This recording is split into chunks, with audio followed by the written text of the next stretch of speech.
Dear student, हमारे YouTube channel UP board examination club में आपका स्वागत है। आज हम क्लास 12 के फर्स्ट चैप्टर वैद्युत आवेश तथा क्षेत्र, इंग्लिश में इसे कहते हैं इलेक्ट्रिक चार्ज एंड फील्ड, में जो कूलाम का नियम है उसके विषय में चर्चा करेंगे और उसका डेरिवेशन देखेंगे। तो आपको बता दें, जो कूलाम का नियम है वो एक फ्रांसीसी वैज्ञानिक कूलाम ने दिया था, जो सन 1785 ईस्वी में दिया था। सबसे पहले इन्होंने ही कूलाम के नियम में बताया कि जो आवेश होते हैं उनके मध्य जो लगने वाला बल एफ होता है उसके विषय में जानकारी दी। तो चलते हैं, शुरू करें। तो हम सबसे पहले इसका डेरिवेशन देखेंगे और उसके बाद परिभाषा। तो सबसे पहले हम डेरिवेशन देख लें, तो डेरिवेशन के बाद परिभाषा देखेंगे, क्योंकि डेरिवेशन अगर आपको आ गया तो उसके बाद आप परिभाषा बनाकर अपने आप लिख सकते हैं। आपको सूत्र से ही परिभाषा बनानी है और इससे आप आसानी से लिख सकते हैं। तो हम सबसे पहले डेरिवेशन लिखते हैं। तो डेरिवेशन में इन्होंने दो स्थिर बिंदु आवेश लिए थे। मान लीजिए आप ले सकते हैं दो स्थिर बिंदु आवेश Q1 व Q2, यह ऐसे ले सकते हैं। तो इसे बोल देते हैं Q1 और इसे बोल देते हैं Q2, और इनके बीच की दूरी ये R ले लेते हैं।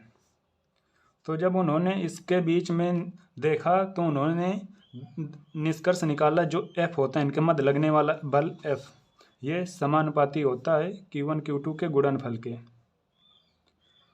Q1 व Q2 के गुणनफल के समानुपाती, मतलब आप Q1 को Q2 को बढ़ाओगे तो F भी बढ़ेगा।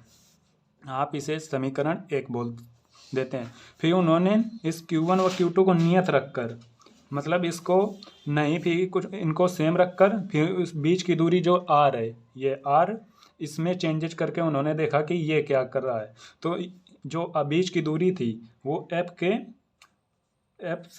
व्युत्क्रमानुपाती थी, वर्ग के व्युत्क्रमानुपाती थी। मतलब आप अगर R को बढ़ाओगे तो F घट जाएगा, मतलब उसके वर्ग के व्युत्क्रमानुपाती थी। तो इसे आप समीकरण 2 बोल सकते हैं।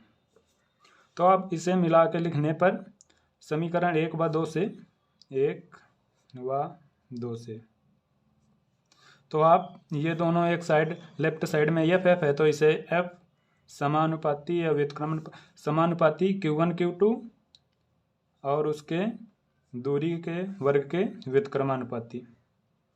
जब आप इस चिन्ह को हटाएंगे तो एक कांस्टेंट K आता है, K। तो आप इसे लिख सकते हैं F बराबर K Q1 Q2 बटे R स्क्वायर। जो ये K होता है, ये K का मान होता है, K का मान होता है 1/4 पाई एप्सिलॉन नॉट। जो और इसका मान वैसे संख्या में देखें तो 9 गुणित 10 की घात 9 होता है।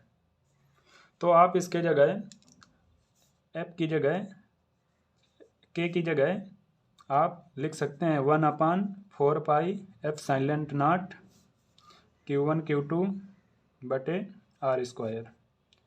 या फिर आप F बराबर लिख सकते हैं, F बराबर 9 इंटू 10⁹ Q1 Q2 बटे R स्क्वायर। तो उनका ये नियम था, तो यही नियम उन्होंने दिया था। यह बराबर 1/4 pi epsilon not Q1 Q2, जहाँ पर 1/4 पाई एप्सिलॉन नॉट बराबर 9 गुणित 10 की घात 9 होता है। तो फिर उन्होंने इसी के अनुसार परिभाषा बनाई। तो परिभाषा में हम लिख सकते हैं, यहाँ पर हम परिभाषा लिख सकते हैं,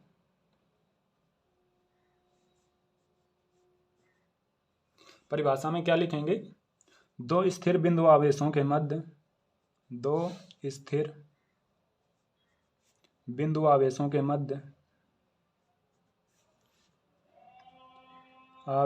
मध्य, लगने वाला आकर्षण अथवा प्रतिकर्षण बल, मध्य लगने वाला आकर्षण अथवा प्रतिकर्षण बल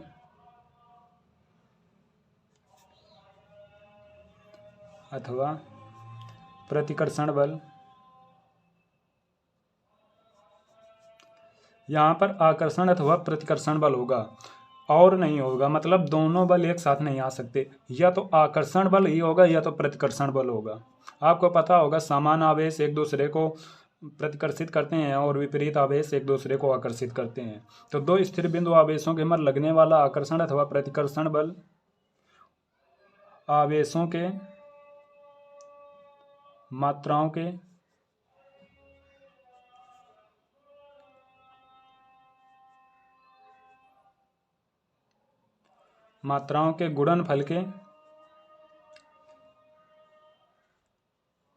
गुणनफल के आप यहाँ से इसी से बना सकते हैं, गुणनफल के समानुपाती है। यहाँ पर आप देख सकते हैं ये जो एफ है ये समानुपाती है, तो गुणनफल के समानुपाती तथा बीच की दूरी, जो बीच की दूरी r है, ये बीच की दूरी r है तथा बीच की दूरी r के वर्ग के व्युत्क्रमानुपाती होती है। तो बीच की दूरी r के वर्ग के आपने यहाँ निकाला है, r के वर्ग के व्युत्क्रमानुपाती होता है। मतलब आप यदि r को बढ़ाओगे तो f घट जाएगा, या फिर f को बढ़ाओगे तो r घट जाएगा, ये उल्टा प्रोसेस होता है। r स्क्वायर के व्युत्क्रमानुपाती होती है।